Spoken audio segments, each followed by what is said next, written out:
Hey guys, this is Gary J. And today we're going to be talking about the Ruger Old Army 45 caliber black powder revolver. The Ruger Old Army 45 caliber black powder revolver. And I believe that this is the greatest black powder revolver ever made. That's my belief. And we're going to talk about why I think that way. Now, the black powder pistols originally had an origin in the revolver around in the 1800s, right? Now up here we have a single shot 45, and they were 50 and 54 caliber single shots like this one. This might be called a plains pistol there, and the percussion ones came out in about 1820s, and then later about 1830s started seeing revolvers come out. People kept these for a long time because these were too expensive, these 6-shooters here. So, but these became prolific. And during the war, Civil War, 1861, 1865, these became very iconic, these revolvers. And especially this design here. I love this design. It's one of the most beautiful designs there is of the Civil War era. And so why would one say that the Ruger Old Army, which came out in 1972 and lasted till 2008, 1972 to 2008, why would I say that this black powder revolver is superior to all the other black powder revolvers, even those in the 1800s and those that are reproduction like this, even in the 2020 year here? Well, we'll talk about that. Now, one of many reasons I think that this is superior to this, and this is a reproduction, and we can look at it as a reproduction, is because when a company makes a reproduction, they make it exactly as it was in the 1800s. Now, when you think about the original 1800s here, you might think of an 1851 Navy or 1860 Army, which looks like this right here, or 1858 Remington, or 1847 Walker, or 1848 Dragoon black powder revolver, or a Lee Matt revolver. So there were just a lot of different types of black powder revolvers in the 1800s. Now, those revolvers, some of them had some inherent problems. Now, the reproduction companies, and some of those reproduction companies you are aware of and know some of those perhaps, like Uberti is a good one. And there's Taylor, there's Navy Arms. Navy Arms is generally pretty good. And Pieta and Pedersoli. Now, Pedersoli is a kind of a high-end company because they make really high-quality stuff. And they're more expensive than the other ones I mentioned. So the reproduction companies, what do? They make a reproduction of the original. Even if it has problems, they make the same problems in that reproduction. They don't correct the problems. This is one reason why the Ruger Old Army is superior, than the 1800s black powder and the reproduction. Now, if you look at all these different pistols I mentioned in the 1800s, they are in a class of their own. You will not see a Ruger Old Army in a magazine put in with that class of the 1800s because this design did not exist in the 1800s, okay? This is what we might call a hybrid black powder revolver. So this design did not exist in the 1800s. So you won't see this in a whole line of other black powder revolvers together. It's the separation between the two. I think that's one thing we need to make clear. This is not a reproduction. This is an original. Again, 1972 to 2008. Okay, so why is this superior, the Ruger Old Army? Well, the things that come to my mind when I study the 1800s and the reproductions, number one is that these were known, some of these were known to be cap, C-A-P, cap suckers. What's a cap sucker? Well, a cap sucker is basically when you have a percussion cap over the nipple here. Now, see, that's the nipple right here. You put a percussion cap over that. You pull the trigger. The hammer goes forward. It ignites that percussion cap. Flames go in here. It ignites the powder. The bullet or ball comes out the end of the barrel. Well, when you did that, when you shot it, boom, and you pull the hammer back. When you pull the hammer back, sometimes the cap would stick to the hammer. And when it stuck to the hammer, it would fall down into here. Now, down in here is getting close to the bottom of the hammer, and you got the sears for the trigger and the hammer all in here, and that cap is getting crunched in here. So when your hammer goes back down, it hits that cap and gets stuck, and then you have a problem trying to get that cap out. Now, a lot of soldiers would take a steel pin, kind of like a toothpick with a little hook on it, and stick it in here and grab that cap and pull it out, that percussion cap. So that's kind of what you had to do. You could turn the gun up and shake it.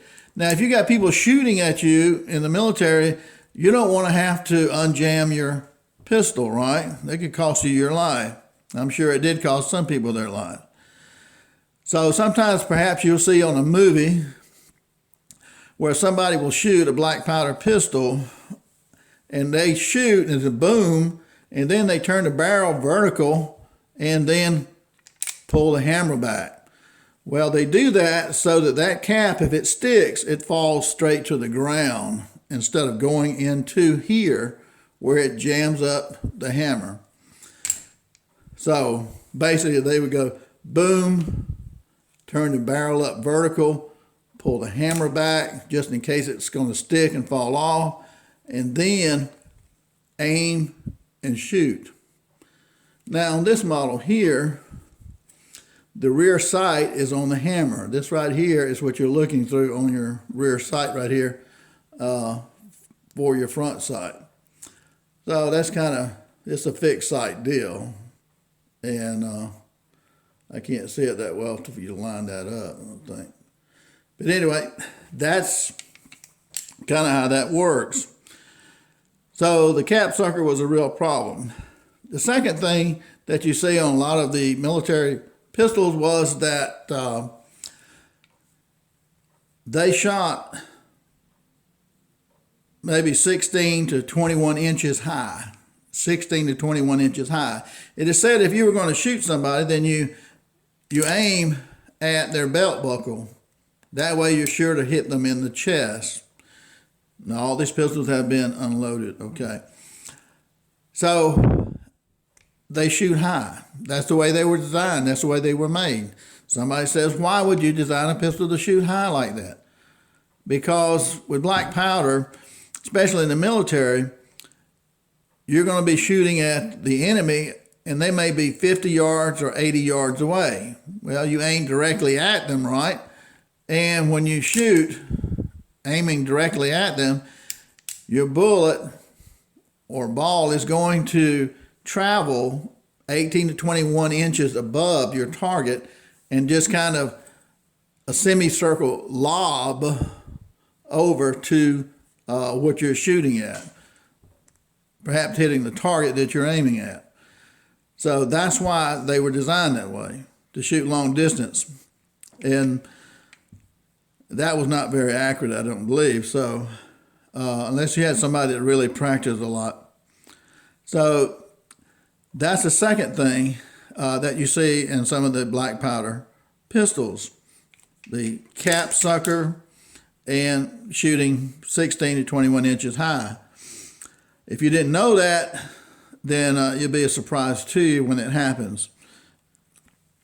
Okay, that's two things right there.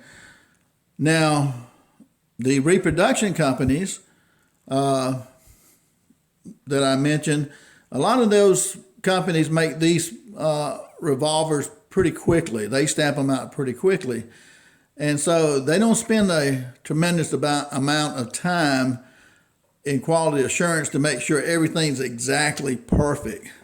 A lot of people will tell you that play with Reproduction black powder revolvers, a lot of them will just take them apart, take the screws out of here, take the whole thing apart, because inside here you'll find little burrs sometime on things where they didn't smooth it out. And they'll take a Dremel tool and they'll smooth out and get rid of these burrs, and they'll polish the sears in here so that the trigger pulls easy and the hammer pulls back very easily. And so sometimes you got to do that if you want it to be a real smooth action and so forth. And sometimes these pistols will shoot great right out of the box. Sometimes they will always shoot to the right or left or up or down, and it's hard for you to correct. And when that happens, even with the reproductions now, because it's the way they're made quickly, some of the tolerances are not kept. If you've got a pistol that is always shooting to the right or left or always up or down or an angle, you have to check your barrel right here and make sure the top of this barrel is cut precisionally at a 90-degree angle. So this has to be at a 90-degree angle right here to the side of the barrel. If it's 30 thousandths up on one side, it's going to always throw that bullet to one side or the other. And it can be anywhere within that circle of the barrel can be throwing it off. So that's why you're going to have to make sure that this is precision. If this is not flat precision to the barrel, you're going to have to take a file and file that down and then smooth it out. Sometimes if that's not the problem, then it can be the crown of the barrel here, which may have to be worked on a little bit to make sure that this crown is perfect. If the crown is lopsided or something we might say, or not perfect, it can throw the bullet too. So that has to be worked on sometime. You have to make sure the cylinders here are the same depth and so forth. So there are tolerances that they should have on the Reproduction revolvers, and they do have certain tolerances, but they're not always perfect. So, if your pistol is not shooting perfectly the way you think it should, then you want to check those tolerances, because these things are stamped out pretty quickly and put together. So that's something to keep in mind. So even with the Reproduction, some of these reproductions, they're really nice reproductions, and they do what they're supposed to do a lot of times, and you get them at a great price a lot of times too. Now, when I say that the Ruger Old Army here is superior to all these other black powder revolvers, I'm not saying it's more accurate. I'm not saying it's more accurate than some of the black powder revolvers of the 1800s or of the Reproduction. But I'm saying this is this pistol is built like a tank compared to this pistol here. Okay. Just a big difference there in the way the design of this pistol is. So when you think about these Reproductions, they are well made, they shoot well generally, and they'll last you a long time if you take care of them. So, but again, with some of the problems that some of these pistols have in the 1800s, you still had the same problem with the Reproduction, because it's the exact copy of the original, pretty much. But some of the tolerances on these Reproductions are not held, like you would with a really fine, expensive revolver.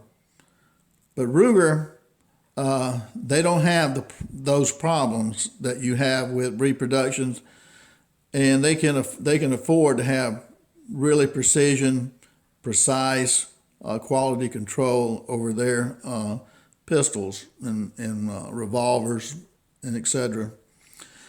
So those are a couple of things right there that make this a little better on the Ruger Old Army over this right here. Another thing that comes to mind too is that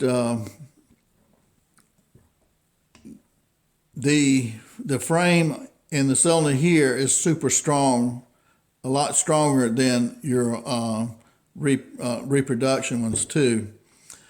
Ruger made that for a reason. Now, what is so unique about the Ruger? Well, there are a lot of different things that are really unique about the Ruger when you think about black powder revolvers. Again, number one, it is not a cap sucker that some of these had.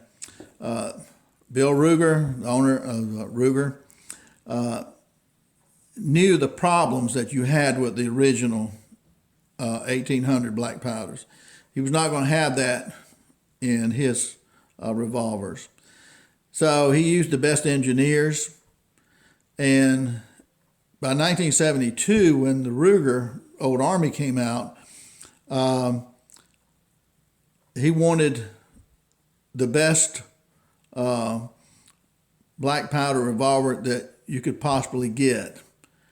And one of the reasons he had this designed the way that he did was so that it would be a hunting revolver. Now, you know, if you're going to be hunting with something, you need something that's going to be very accurate. So, and something it's going to be very reliable, right? So that's the way that he made this particular revolver. Now, it's very accurate. It doesn't shoot 16 to 21 inches high. You can see right here, it has adjustable sights on it right here.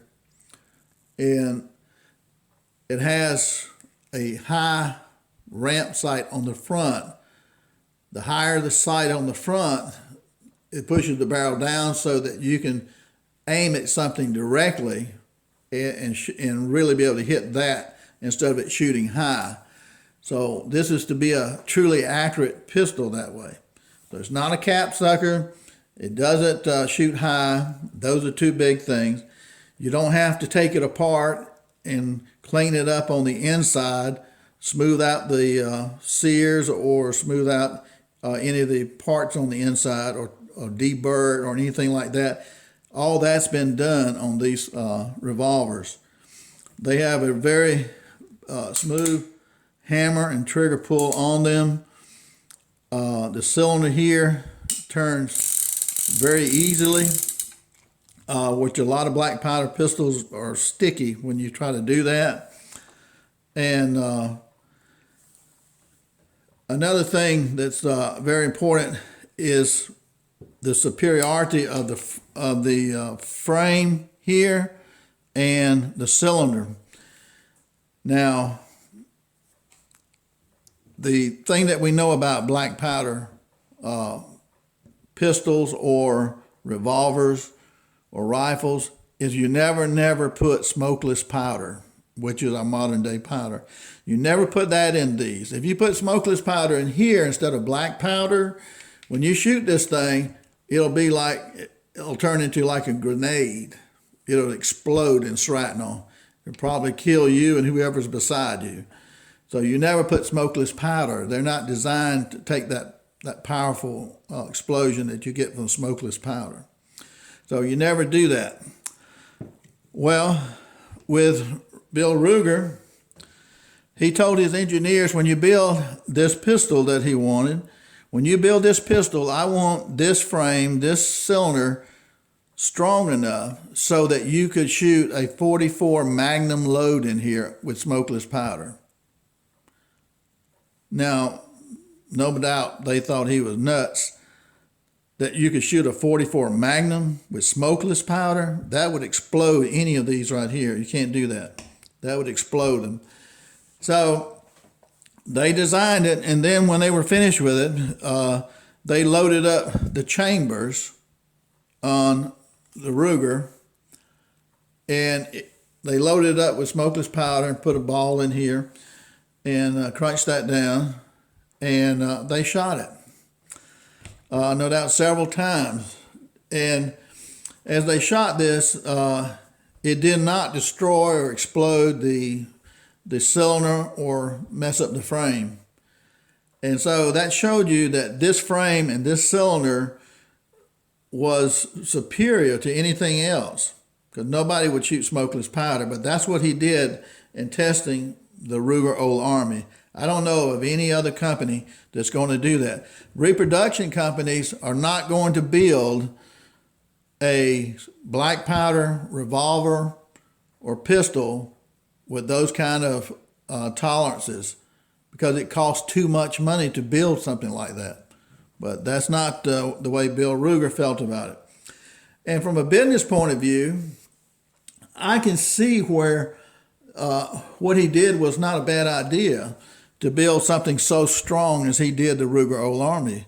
Because let's say if you know, people are going to play with different powder loads of black powder. If you did have one of these blow, if you made it like a Reproduction and not this strong to hold a 44 Magnum, and the cylinder blew or parts of this blew out on the frame, the lawsuit would be pretty expensive to deal with.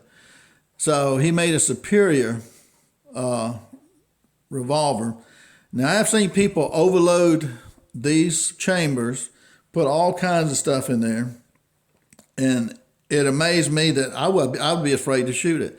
But they would shoot it, and it had no problem, didn't hurt the revolver at all. So these things are just like a tank. They're just amazing. Now, I wouldn't shoot some of the things some of these people shoot in these things, but there's a lot of things that people do with their revolvers, but never heard of these things blowing up or anything, because it is so well made. That's another thing that makes this revolver superior to me. Again, this thing is a tank compared to a Reproduction, and it's like a Swiss-made pocket watch. It's just precisionally done. And I mean, again, with all the gears and the moving things that are inside here, they're just as smooth as glass. And of course, it's accurate. It's not a cap sucker that jams up on you. So those are great qualities. And another thing too, I don't think I mentioned that with these,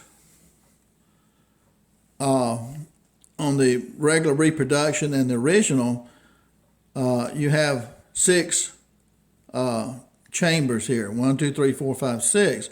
And your hammer, when you pull it back, you have a cap on here, percussion cap. And that cap, when this hammer hits it, it ignites that cap. That cap shoots a flame into the chamber, which ignites the powder, which causes the explosion, which shoots the bullet, projects the bullet down the barrel and out. Now, you never put the hammer down on a chamber that's loaded. You always leave one chamber unloaded.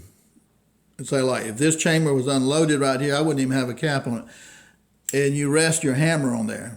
If this was a loaded chamber and you had a cap on here and you dropped it and it hit on the hammer, it would go off, and people have been killed that way. Okay, so you could only use 5 chambers on the 6-chamber revolver on the old style to be safe. Especially if you're on horseback, it'd have a good fall on that, and you know it's probably going to fall on the the hammer. Now on this, totally different. On this one, in order to fix that particular problem, here's a nipple here, the silver part here, which is stainless steel. But right between that is a slot. That slot is where your hammer goes into that slot. It does not rest on the nipple with a percussion cap. It rests in the middle between two of them. And on this side right here, this is the slot right here. This is where your hammer will rest, right here, not on the percussion caps. I don't have percussion caps on here, but these silver or stainless steel, that's the nipple the percussion cap would be on. So your hammer rests right here between the two. That way, there's no way if you drop it on the hammer, it's never going to go off that way. So that's a great safety measure. So that's a great thing there with the Ruger Old Army 2. It's safer to have, and you can use all 6 chambers instead of 5 chambers like you would with the original or the Reproduction. So that's another thing too. And I think when you look at all the different types of revolvers, now they do make a conversion cylinder. A conversion cylinder. They make a conversion cylinder for this one too. Now remember, I told you never put smokeless powder in a black powder pistol. The chambers are not designed for it. Now this one right here, even though it passed the test with the 44 with smokeless powder and the 44 Magnum test, even though it passed that, I would never put smokeless powder in this thing because it's like dynamite in these things. But they do make a conversion cylinder, which you can take this cylinder out. You buy a conversion cylinder, which are about $275, $300 for a conversion cylinder. And the conversion cylinder, you get it for your pistol. And that conversion cylinder is a special cylinder which allows you to put metallic cartridges with, brass in the primer and the bullet. It looks just like a newer pistol, and you can shoot them out of here. But with the conversion cylinder now, they have a stipulation that you have to use cowboy loads. And cowboy loads are kind of watered down loads compared to the regular load if you're using a 45. So that's the thing you have to remember. So if you had a black powder like a Navy or something that looks a little bit like this, you would use the cowboy loads. So otherwise you can get into a real problem. Now those conversion cylinders are made out of really hard steel and supposed to help out with that. And some people like converting them back and forth. And it's a nice alternative to have the conversion cylinder. Okay. So those are some of the main reasons that I can think of why this is a superior black powder pistol to any of the other ones from the 1800s or from the Reproduction 2020. Reproduction companies are not going to spend the money that Bill Ruger put into these type of revolvers. Now, again, in the 1800s, this design did not exist, so you don't make a reproduction. You can't make a reproduction of something that didn't exist. Some people ask, well, where did this design come from? Where did Bill Ruger get this design? Well, when you think about that particular design, it started originally with a 1873 Colt Peacemaker. Now, I don't have the original Colt Peacemaker, but here's a single 6 here that basically is the design of the Colt Peacemaker. Okay, Bill Ruger started out with this kind of design of 1873 metallic cartridge Peacemaker. This was in his mind, but what he did before he built the Ruger Old Army black powder was in 1953 he came up with a Black Hawk edition. Now, he started off, I think it was a 22 long rifle and then larger calibers. This is a .357 Magnum Black Hawk. So he started making these back in 1953, or that era, that time period, somewhere in there. And as he started making these right here, you see a lot of similarity, perhaps right here, between the two. I'm just looking at the camera. The hammer here is basically the same type of hammer here.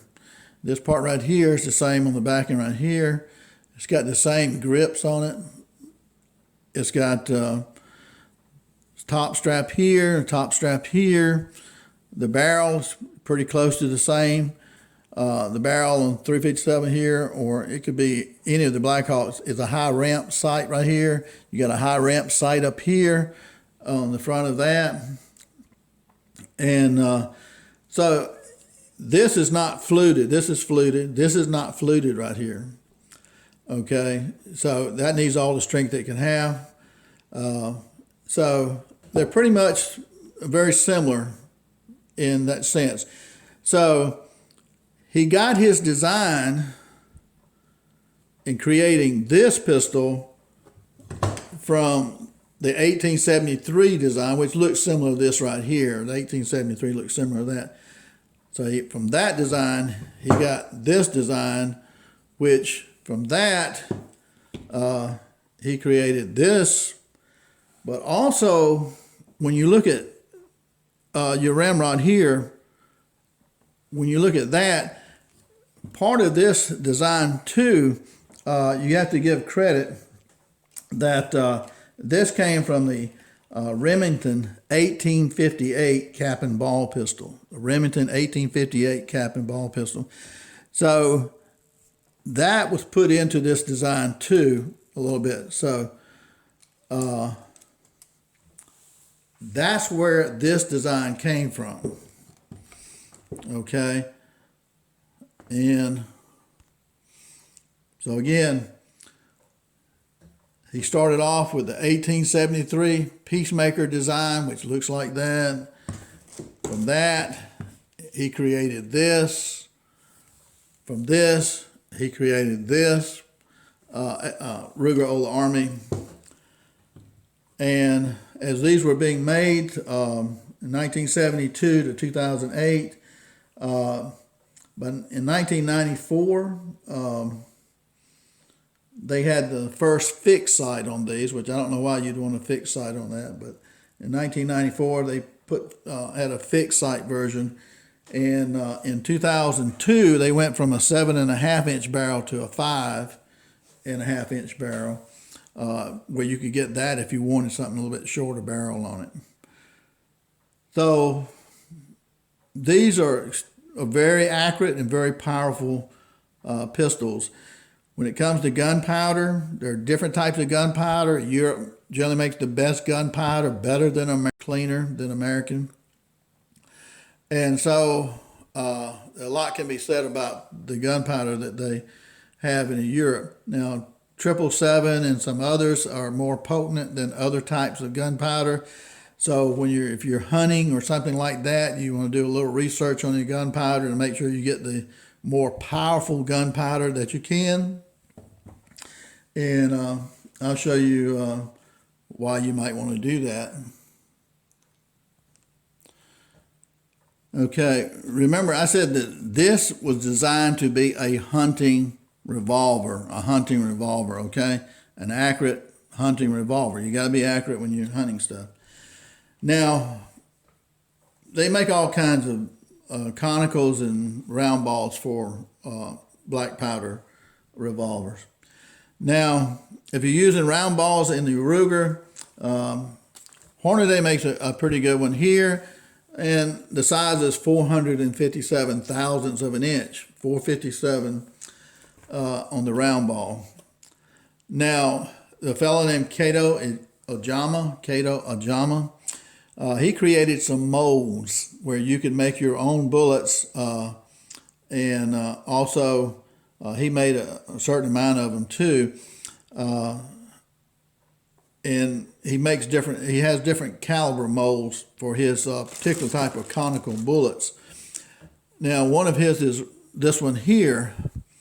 This particular conical right here is very interesting because right here we have a 255 grain, a 240 grain, and 220 grain Kato Ojama conicals here. And Mr. Ojama puts something like, I don't know what he puts in his bullets. They're not pure lead. They're not 100% lead. Some people put like a little bit of tin to mix with the lead, and it makes the bullet conical harder. If you're shooting at a wild boar, you want something to penetrate that tough hide on a wild boar, especially in the shoulder. So you need something harder. And so he designed this to be a very powerful conical for shooting large game with. And so again, 255 grain right there. So this is really nice right here by Kato Ojama. And you can buy his mold. Just look up Kato Ojama. He has several different types of molds for different calibers and different grains. Now, here's another interesting conical here. This is Johnson Dow. Johnson Dow. Now, the thing that's really nice about Johnson Dow is that this particular design, he found some Civil War bullets, and so he had them blueprinted and made up on a blueprint system, where he had, I think, Lee, L-E-E Die Company. He sent it to them, and they made this die where you can make these bullets right here. And that's really, really nice. This is exactly identical to what a Civil War bullet looks like. And this is 217 grain. And this is soft lead here on this particular one. And here's a whole bag of them right here, which is like there's 100 in there. So for hunting, these Kato Ojamas are great for hunting, and if you're making your own, you can add tin or something else to it. There are other things you can use to make these bullets harder. You don't want them too hard because they got to be pressed into the chambers, but that makes a great hunting experience right there, my friend, when you have everything together. But some of the powders, remember, have more power than other gunpowders, black powders. And so if you want that and you want some of the best conical bullets that you can get, you may want to try Kato Ojama. And there have been a lot of tests with these particular type of conicals by Kato Ojama, and they are really incredible. Hardly afraid to shoot anything, not afraid to shoot anything with them because they're such great conicals. So I hope this gives you some idea, guys, of the awesomeness of the Ruger Old Army. Again, this is a tank compared to other black powder revolvers. That's what I'm saying. Well designed, accurate, great for. It's designed for hunting. A lot more so than any of your reproductions were, and a lot of forethought went into the design. And you're not going to hurt yourself with this type of strong, beefy type of Ruger Old Army black powder 45. Yeah, I guess that's it, man. Just leave me a comment, whatever you think on that. You may, if you know of something that's stronger than a Ruger Old Army, I definitely want to know, because I don't know of anything that will equal this. Again, I'm not saying that this is more accurate than a reproduction. What I've seen, some of the reproductions are just as accurate but I'm saying that you can probably have more knockdown power and load these things up higher than you will a reproduction. Now, you can shoot some heavy loads with a reproduction, but most people tell me after you do that so many times, you can feel the gun starting to come loose. I mean, it jars it so bad that those reproductions just won't handle this, because this was designed to be able to shoot smokeless powder at 44 Magnum with smokeless powder as a test. And so the frame is just really a tank compared to others. And not that you want to push it to extreme either. Well, I hope this helps you out a little bit if you ever think about getting a black powder revolver. I don't think any of them are better than this. The prices usually run between $500 and $800, what I've seen on like Guns America or gunbroker.com. And this particular one here, has never been shot. And once in a great while, you can find one that has never been shot. And that's the reason I bought this particular one with other black powder pistols that I have, because it's hard to find one that's never been shot. So thanks for watching, guys. I know it's kind of a long video. It's hard to cover some of this stuff if you really want to know about some of these types of revolvers.